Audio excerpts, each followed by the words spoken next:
Let me start with COVID and the fact that over the weekend we surpassed 17 million vaccinations. That is a fantastic achievement, and our thanks certainly go out to every single Australian who has rolled up their sleeves and had that vaccination. Now, of course, that's a very important part of the process in us leading towards reopening our economy fully. So we are aiming for the 70 to 80% vaccination rate when restrictions will be lifted. That has been the outcome of negotiations at National Cabinet. That is the plan that state governments have signed onto.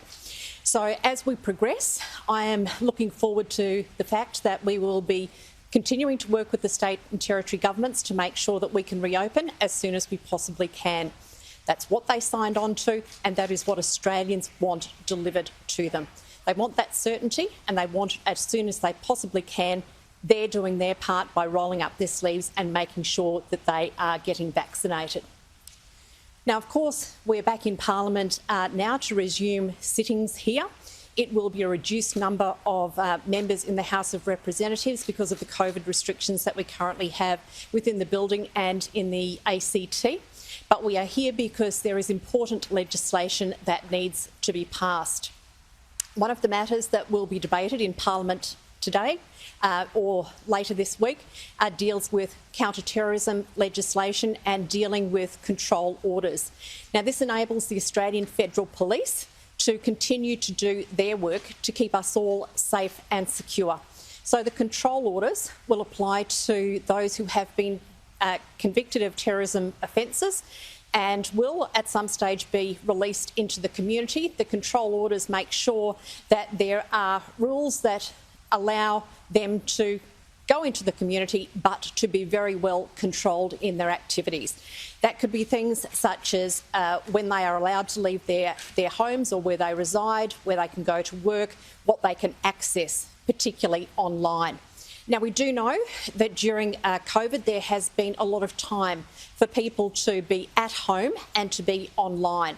And we know that many people who are on various lists that we are closely monitoring, but also people that at this stage we may not be aware of, have been taking opportunities to go online, and we know that radicalisation of some of these people has definitely increased. So this legislation is very important, but I do want to make it very clear to all Australians that we are in a very difficult environment at the moment. We all need to be vigilant.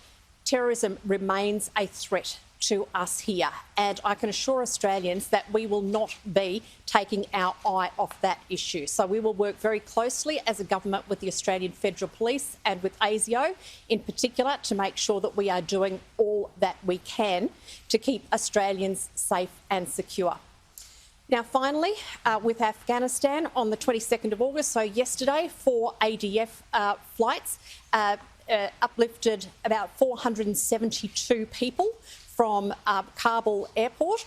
That includes Australian citizens, permanent residents, UK evacuees, LEEs, locally engaged employees. So they have already been transported or are on their way to Dubai. And of course, earlier today, we actually had a second flight arrive in Melbourne, where we had passengers arriving from the UAE coming into Australia. So this is the second repatriation flight that has come into Australia. The situation on the ground in Kabul in particular, but more broadly across Afghanistan, continues to deteriorate and deteriorate very rapidly. So on the ground, we have, of course, our Australian Defence Forces, but they are supported by DFAT, Home Affairs officials. On the ground, they are doing all that they can to uplift as many people as we can who have visas. Now, a lot of work has been done to process visa applications. Home Affairs is well across the issues and is doing all that they can to process those visas as quickly as we can. I know there have been some issues in the past with people who fell outside the LEE program. We have granted visas to at least some of those people now so that they are able to be uplifted.